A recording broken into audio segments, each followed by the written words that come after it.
121 Psicologia científica, independentemente dos prós e contras da filosofia da época, deve considerar as intuições transcendentais que emanaram do espírito humano em todos os tempos, como projeções, isto é, como conteúdos psíquicos, extrapolados num espaço metafísico e hipostasiado.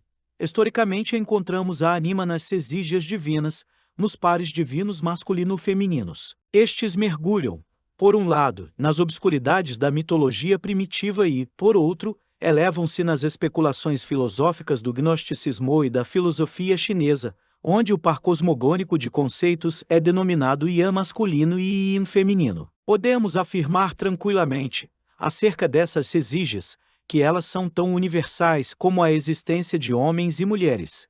Deste fato, naturalmente, resulta que a imaginação está presa a esse motivo de tal forma que em todo o tempo, lugar ela é motivada a projetá-la sempre de novo.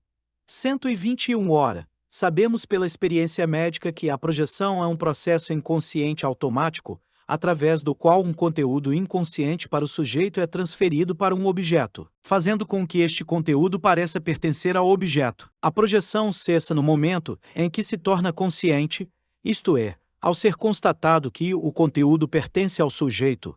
O panteão politeísta da antiguidade não foi despotencializado por causa de eumemeros, segundo o qual essas figuras divinas nada mais seriam do que reflexos do caráter humano.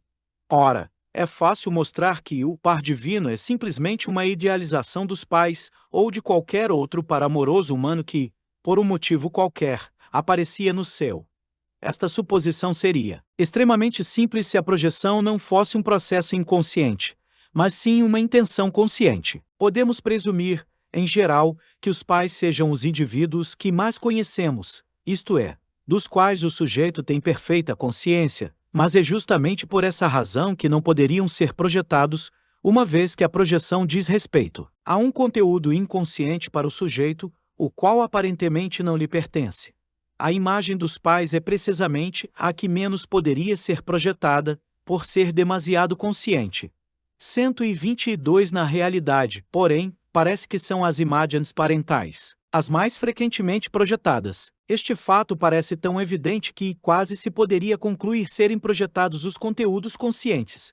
Isto pode ser visto mais claramente nos casos de transferência, em que o paciente tem perfeita clareza de estar projetando a imago do pai, ou mesmo a da mãe no médico, reconhecendo inclusive as fantasias incestuosas ligadas a ela e também num sentido mais abrangente, sem livrar-se porém dos efeitos retroativos de sua projeção, isto é, da transferência. Em outras palavras, ele se comporta como se não tivesse percebido absolutamente a sua projeção.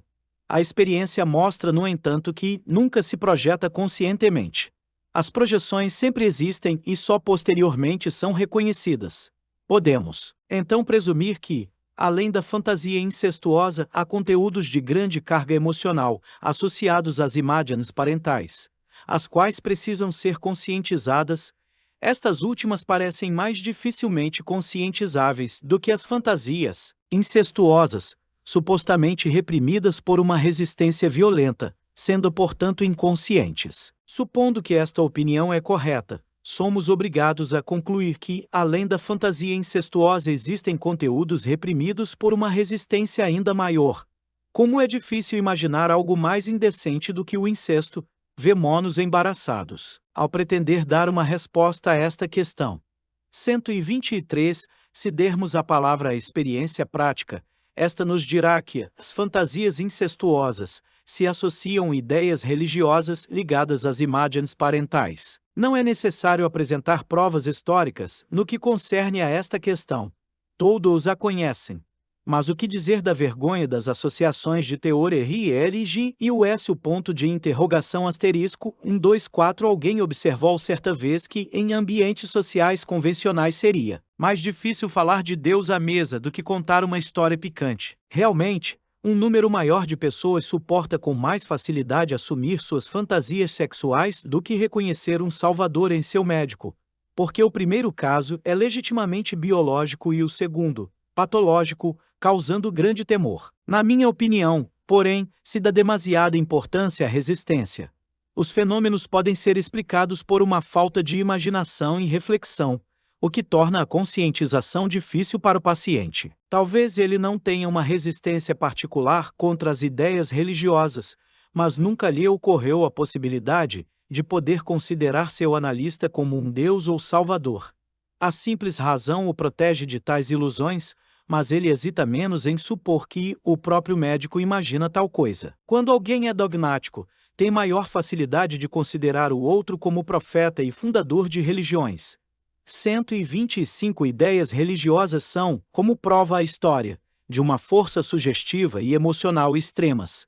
Incluo nessa categoria, obviamente, todas as representations collectives, aquilo que ensina a história das religiões, bem como tudo o que rima com ismo. Este último é apenas uma variante moderna das confissões religiosas históricas. Alguém pode, de boa fé, convencer-se de que não tem ideias religiosas, mas ninguém pode colocar-se à margem da humanidade, de forma a não ter nenhuma representação collective dominante. O seu materialismo, ateísmo, comunismo, socialismo, liberalismo, intelectualismo, existencialismo extra, testemunham contra sua inocência.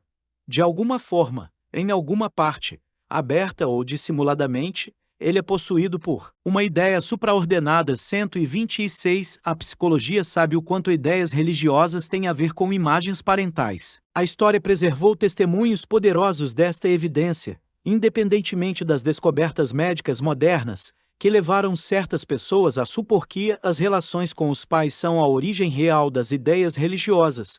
Esta hipótese, porém, é baseada num conhecimento falho dos fatos. Em primeiro lugar, não podemos simplesmente transpor a psicologia moderna da família a um contexto meramente primitivo, onde as coisas são muito diferentes. Em segundo lugar, temos de precaver-nos contra as fantasias do pai originário e das hordas primitivas. Em terceiro lugar, e é o mais importante, é preciso conhecer em seus detalhes a fenomenologia das experiências religiosas, o que é um assunto sui generis. As investigações psicológicas neste campo não satisfazem a nenhuma dessas três condições.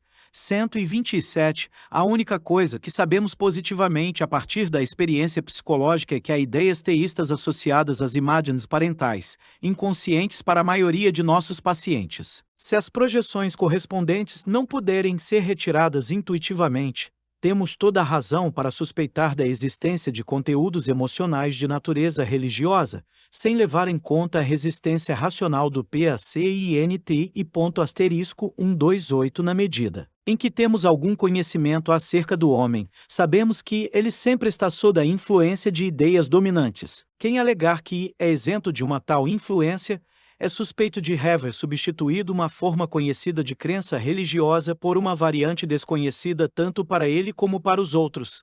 Em lugar do teísmo ele se devota ao ateísmo, em lugar de Dioniso ele prefere o Mitra mais moderno e, em lugar do seu, procura o paraíso na Terra.